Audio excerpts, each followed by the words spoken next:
Então, nesse terceiro bloco, quero apenas enfatizar duas coisas. Primeiro, não se combate violência com leis. Pelo menos quem está vivendo no Evangelho. As leis, ela, de certa forma, amenizam, mas o crime, a criminalidade tem a capacidade de se adequar e acabar por superar o efeito da lei. Segundo, programa de governo de Cristo é uma invencionice de teólogos pré-tribulacionistas, e esse é um tema que podemos desenvolver em outro momento, em que propõe que Jesus virá antes da tribulação e que roubará a sua igreja de súbito, e que então aqui o anticristo vai tomar conta de tudo. Então, nesta linha de raciocínio, você vai, para resolver uma má interpretação, você vai criando um buraco para o outro. Isso se aplica também quando você segue uma linha de raciocínio sem base bíblica. Então, uma má interpretação vai puxando outra, e é o que tem acontecido com essa mentalidade pré-tribulacionista. Em relação a isto, Jesus foi claro em Mateus 24, Paulo cita em Tessalonicenses capítulo 2, afirmando, e também Apocalipse, categoricamente, a igreja vai passar pela tribulação. E essa ideia de que um governo de Cristo sem evangelho, isso é de uma inocência que não tem tamanho. Isso para ser gentil e elegante. Pensar que haverá um governo de Cristo sem evangelho na terra.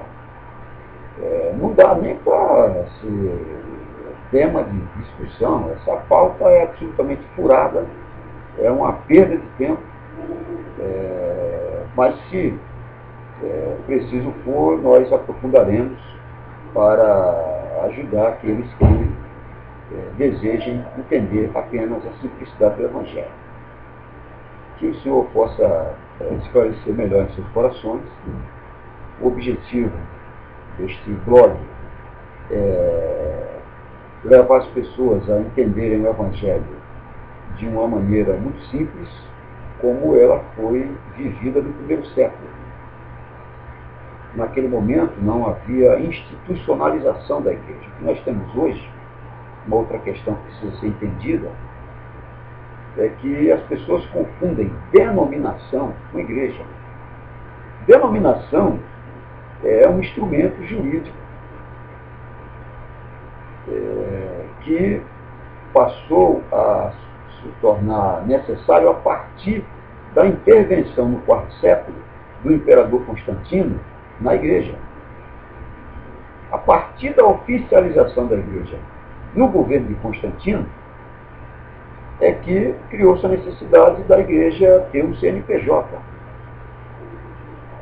Essas denominações templistas, não era assim no Evangelho, pré-Constantino, elas hoje se tornaram a igreja. É uma aberração absoluta, porque a igreja em Cristo é a união, a comunhão de duas pessoas em nome dele. Por exemplo, neste momento, eu aqui e você aí a 3.000 quilômetros de distância, formamos uma igreja. As mídias sociais também podem ser usadas para a comunhão, como estamos aqui no momento de comunhão.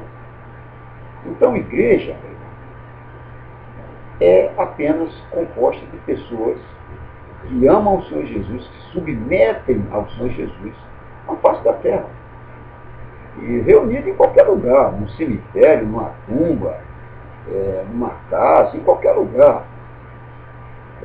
Vou dizer até mais, não se escandalizem com isso.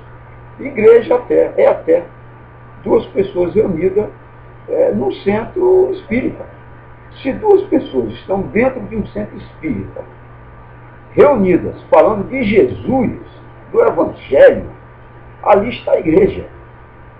O que os outros estão falando naquele momento, de outras concepções, é outra história. Se tem ali dois discípulos de Cristo falando de Jesus dentro daquele templo, uma fração da igreja está reunida ali.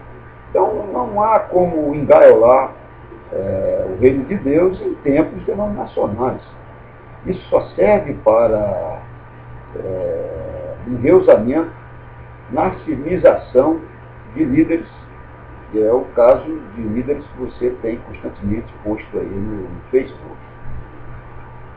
Então, finalizando, quero agradecer essa oportunidade de falar com o Glaulivan e outros irmãos que participaram dessa discussão no Facebook e dizer que estou aqui à disposição de vocês para esclarecimento de outros temas, se assim for necessário e se eu souber, porque é lógico, eu não sei de 1 milímetro do que é preciso saber de Jesus.